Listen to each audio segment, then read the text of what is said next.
2024 ची विधानसभा निवडणूक ही अनेक पक्षांना हादरवणारी ठरली. काँग्रेससारख्या जुन्या पक्षालाही या निवडणुकीत लाजिरवाण्या पराभवाचा सामना करावा लागला.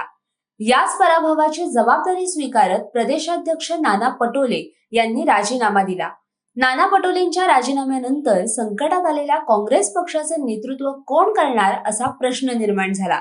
पण अखेर बुलढाण्याच्या हर्षवर्धन सपकाळ यांनी हा काटेरी मुकुट घालण्याचा निर्णय घेतला आणि महाराष्ट्राच्या प्रदेशाध्यक्ष पदाची जबाबदारी स्वीकारली. सपकाळ यांच्या नावाला हायकमांडनेही राजीखुशी पसंती दर्शवली आणि सपकाळ हे काँग्रेसचे प्रदेशाध्यक्ष बनले. नुकत्याच झालेल्या निवडणुकीतला पराभव, अस्ताव्यस्त झालेली संघटना आणि निराश झालेले कार्यकर्ते पाहता काँग्रेस हायकमांड यावेळेस नवीन चेहऱ्याला संधी देईल असं बोललं जात होतं. यासाठी काँग्रेसमधील काही नेत्यांची नावंही समोर येत होती.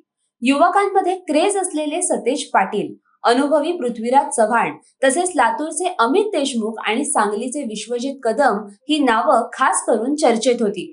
पण या नावांना बाजूला करून काँग्रेस हायकमांडने हर्षवर्धन सपकाळ यांना प्रदेशाध्यक्ष पदाची जबाबदारी सोपवली आहे. खरं तर इतके अनुभवी नेते असून सुद्धा काँग्रेसने नवख्या माणसाला ही जबाबदारी का दिली असा प्रश्न सध्या उपस्थित केला जातोय. पण यामागचं खरं उत्तर आहे ते म्हणजे या डुबत्या जहाजाचं कॅप्टन व्हायला कोणीही तयार नाहीये. एक लक्षात, काँग्रेस पक्षाला काहीतरी वाटतंय. काँग्रेस पक्षाला हे वाटतंय की जे जुने नेते आहेत त्यांच्यापैकी कुणी ते पद स्वतःहून घ्यायला तयार होत नाही. एक काळ असा होता की प्रदेशाध्यक्ष पदासाठी लॉबिंग व्हायचं.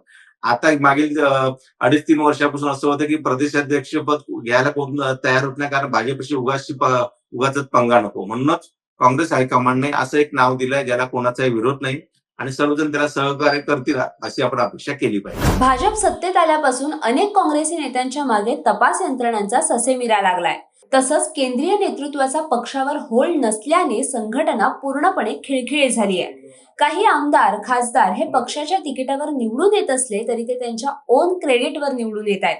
पक्षाला आश्वासक चेहरा नसल्याने संघटनेत काम करायला कोणीही तयार नाहीये. त्यामुळे हा काटेरी मुकुट आपल्या डोक्यावर नको असं काही काँग्रेस नेत्यांचं म्हणणं आहे.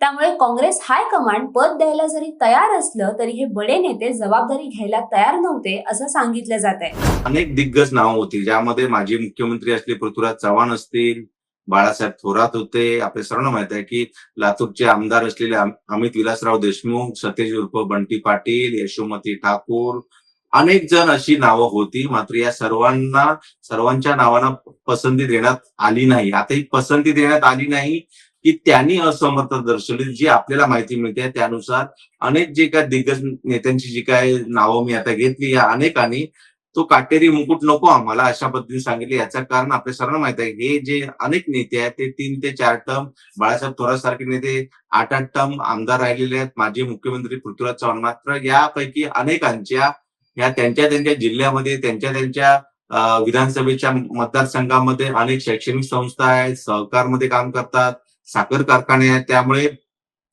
या कुणाला पण प्रदेशाध्यक्ष घेऊन पुन्हा एकदा भाजपच्या म्हणजेच ईडीच्या रडारवरती नको, केंद्रीय यंत्रणेच्या रडारवर नको अशा पद्धतीची एक धारणा झाली होती. त्यामुळे हा जो काटेरी मुकुट होता प्रदेशाध्यक्ष पदाचा, हा कुणी घ्यायला तयार नव्हता. राज्यातील अनेक भागात काँग्रेस पक्ष केवळ नावाला उरलाय. अनेक जिल्ह्यांमध्ये काँग्रेसची संघटनाच राहिली नाहीये. एकेकाळी बालेकिल्ला असलेल्या पश्चिम महाराष्ट्रातही काँग्रेसचा फक्त एकच आमदार निवडून आलाय. कोकणात काँग्रेसचं अस्तित्वच नाहीये. मराठवाडा, उत्तर महाराष्ट्र आणि विदर्भातही परिस्थिती बिकटच आहे. त्यामुळे जो या पक्षाचं नेतृत्व करेल त्याच्या पुढे आव्हानांचा डोंगर असणार आहे. त्यामुळे ही जबाबदारी कोणीही अंगाला लावून घेण्यास तयार नाहीये. आता परिस्थिती अशी आहे की काँग्रेसमध्ये सुद्धा बघा की जे दिग्गज नेते ते भाजपच्या वळचळणीला गेले आहेत. म्हणजे अशोक चव्हाण असतील, राधाकृष्ण विखे पाटील असतील, असे अनेक नेते हे काँग्रेस म्हणून भाजपवासी झालेले आहेत.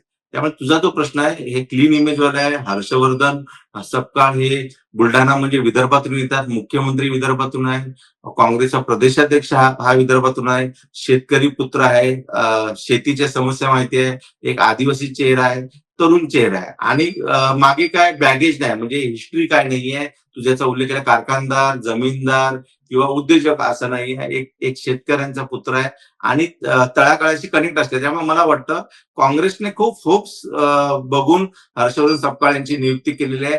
आता हर्षवर्धन सपकाळ यांच्या नेतृत्वाखाली हे जे दिग्गज जे नेते आहेत, अनेक दिग्गज माजी मुख्यमंत्री आलेले सुशीलकुमार शिंदे असतील, पृथ्वीराज चव्हाण असतील, अनेक जण आहेत. नाना पटोले आहेत, विजय वडेट्टीवार आहेत, अमित देशमुख असतील, सतेज पाटील असतील, यशोमती ठाकूर असतील, असे अनेक नेते आहेत.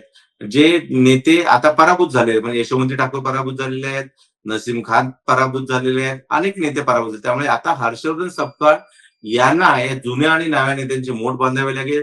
नव्या जे नेतृत्व जे येत आहे, आता समजून घ्या की आता साधारण ऑक्टोबरच्या सुमारास महापालिकेच्या निवडणुका होतील. त्यामुळे राज्यातील ज्या निवडणुका आहेत त्या सगळ्याचा त्यांना लेखाजोखा ठेवावा लागेल. ज्या पद्धतीने नाना पटोले हे कायम शिवसेनेवर किंवा राष्ट्रवादी काँग्रेसवरती भारी पडत होते, हावी पडत होते, तसं हर्षवर्धन सपकाळ पडतील का, की आपल्या पक्षाची भूमिका नाना हे रेटून नेतो, ती हर्षवर्धन सपकाळ यांच्याकडून अपेक्षा आहे. आणि काँग्रेसला एक नवसंजीवनी देण्याचं एक अवघड असं काम त्यांच्या खांद्यावर आलेलं आहे.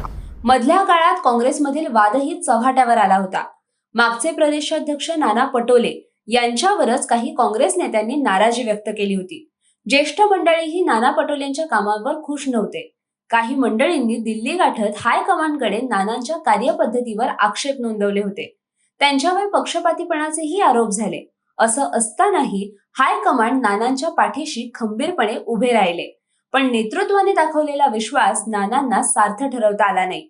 त्यामुळे नाना पटोले यांनी बाजूला होणं पसंत केलं. पण काँग्रेस नाही, त्यांना काँग्रेसचे अंतर्गत जे काय काँग्रेसमध्ये खूप राजकारण आहे. निवडक नेते राहिले पण राजकारण एवढं आहे. म्हणजे आपल्या सर्वांमध्ये नाना पटोले आणि विजय वडेट्टीवार यांचं जमत नव्हतं. अनेक असे नेते, मुंबईतील नेत्यांचं जे काय दुसऱ्या जिल्ह्यातील नेते असतात त्यांच्याशी जमत नाही. मुंबई काँग्रेसमध्ये वेगळा एक वाद आहे.